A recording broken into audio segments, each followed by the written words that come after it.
who had the song that got switched to Rep the Set? You gotta rep the set. Future. It was Future. Okay, that his ears are probably ringing because we keep on bringing them up. And so, what do you think, like as people who are younger than I am, who are within the Not culture, 80, about the reliance of drug use, or in the music, right? Because it's not necessarily talking about selling; it's people who are using. And then in the context of the brother Juice WRLD who recently passed away, like how do you make sense of this?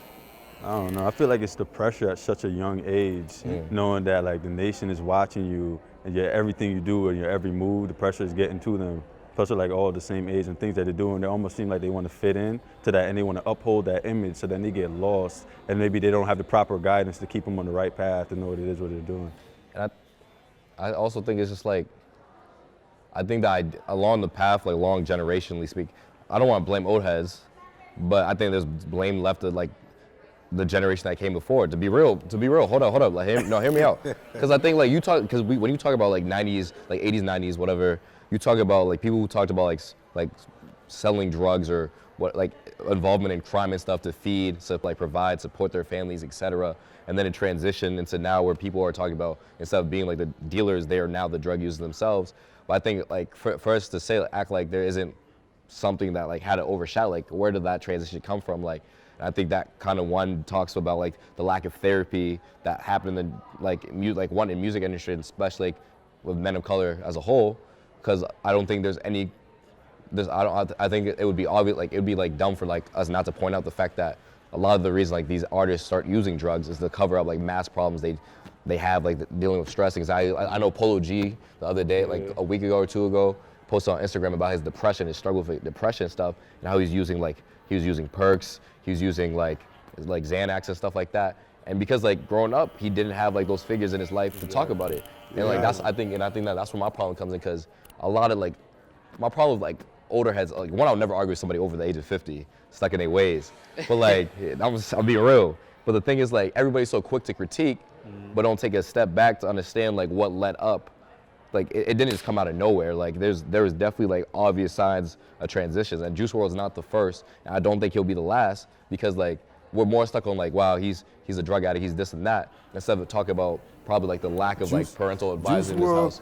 Juice WRLD needed help before he made it in the industry. Yeah. But you know, and I know, we don't go to no therapy. Exactly. We don't do therapists, man. Let's be real. So with that being said, all the people that's acting out, once they make it and get all this money, they're acting out, but they've been needed therapy before they even introduced themselves to the rap music or rap game. They needed it, but we don't get the help. Which raises a bigger issue, and I'm glad you said that, because even we talked about it. Like even, I think it was last semester, I actually, went to a therapist, and Issa would always tell me, because growing up in the type of environment we do, they always say like, oh, you always gotta suck it up, man up, like you're a man, like if you're going through something, like just, don't be like a little kid, just suck it up. And Issa always tell me that, that we always have that like that mindset, which is not healthy, because at the end of the day, it really stops us from self-growth. And even like last semester, I told Issa, you know what? After taking this advice, I really saw how like powerful that is and how actually beneficial it is. And it didn't make me less of a man. Like I know who I am, but it helped me in a way that just being able to express my feelings and just being able to hear a different perspective on it and ways to cope it. I think that just naturally letting it out, I think is healthier than me, like them popping perks and stuff like that. And that's their problem, because their home is probably the same where they're from. And they're like, stop being soft, man. We come from this type of environment. What you need therapy for? Like, suck it up. And they don't, and by them sucking it up, taking drugs, pills, stuff like that. Yeah, where does the responsibility lie? I think that's I feel like self-accountability. At the end of the day, like, yes, you can look up to people, but if you have that mindset of always looking up to someone and being a follower. But what if you're 12? What if you're 10? But I feel like and that becomes the norm. It normalizes it. Like Future. Yeah. Future, I think he came out with an interview where he even talked about like he doesn't actually even do like the stuff he says he be doing in his songs, like drug-wise. Like, but like I remember like I mentor like and sometimes in the summer I would mentor like kids like in like middle school for like their summer programs and stuff, and like they'll be bumping Future Other people talk about selling, like doing drugs, doing this, doing that. Talk about like sipping lean, and it's just like it be like he normal, like he made it cool, like he made it poppin' to be like a junkie, and like which is sad, but like at the same time, like I don't know, I think it's hard to understand that disconnect because like if we're being real, as an artist, a lot of the time you're just explaining your truth the way you know how.